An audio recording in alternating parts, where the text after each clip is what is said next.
शदादकोट समेत गिरदोनवा में मलेरिया और गैस्ट्रोमर्स के बायस हलाकतों में दिन ब दिन इजाफा, इंतजामिया मुकम्मल नाकाम और खामोश।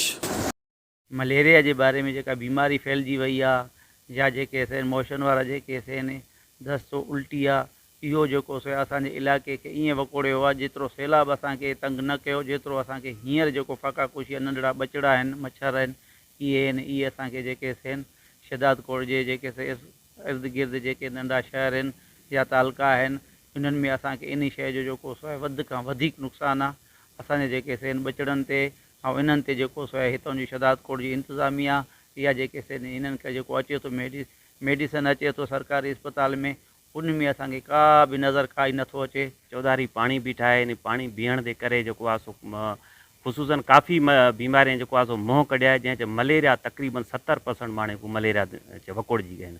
एन टाइम भेरा कंडीशन इहा आहे कि मलेरिया जा दवाया नहीं पे मिल जान, माण्हू काफ़ी मलेरिया जेको आहे सो मन ज़ाया भी थी गए न। हुकूमती हिसाब ना को तदारुक नहीं किया गया है। अञा भी कुछ NGOs वग़ैरह जेका भी उनको थी सकती पे हेल्प थी पई है।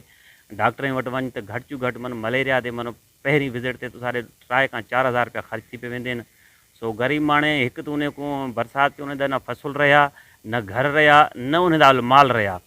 हुणे उहो जेको आहे सो कर्ज़ भी जेको आहे एन टाइम जेको भलावणे को कर्ज़ भी नहीं पे मिलता है, क्योंकि उन फसल टोटल तबाह थी गए उन्हें कर्ज़ भी नहीं पे मिलता है। गरीब माण्हू वयल चंद असां अपने बचड़े का इलाज कीअं कराऊं, काफ़ी माण्हू जेको आहे सो अपने बचड़े जेको आहे सो झोले झल ख़ैरात घिणण ते मजबूर थी गए आहिनि। सभिनी तालुकनि जी हिकु जहिड़ी सूरत हाल आहे। त पहिरीं ॻाल्हि इहा त पाणी निकितो न आहे, पाणी न निकिरण जे करे मच्छर वधी विया आहिनि, मच्छर वधण जे करे मलेरिया वधी वई आहे, मलेरिया जे करे जेको आहे सो इहो किनो पाणी पीअण जे करे गैस्ट्रो वधी वई आहे।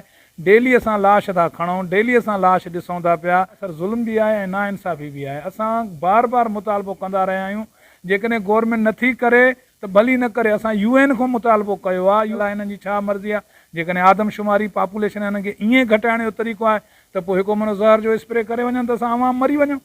पूरे ज़िले में मलेरिया और गैस्ट्रोमर्स के बायस हलाकतों में इजाफा पर डिप्टी कमिश्नर समेत कोई भी जिम्मेदार नोटिस लेने को तैयार नहीं है, सवाए बराए नाम मीटिंग्स के, जबकि महकमा सेहत की कारकर्दगी भी इत्मीनान बख्श नहीं है। कैमरा टीम के साथ गुलाम अली ब्रावई, वश TV शदादकोट।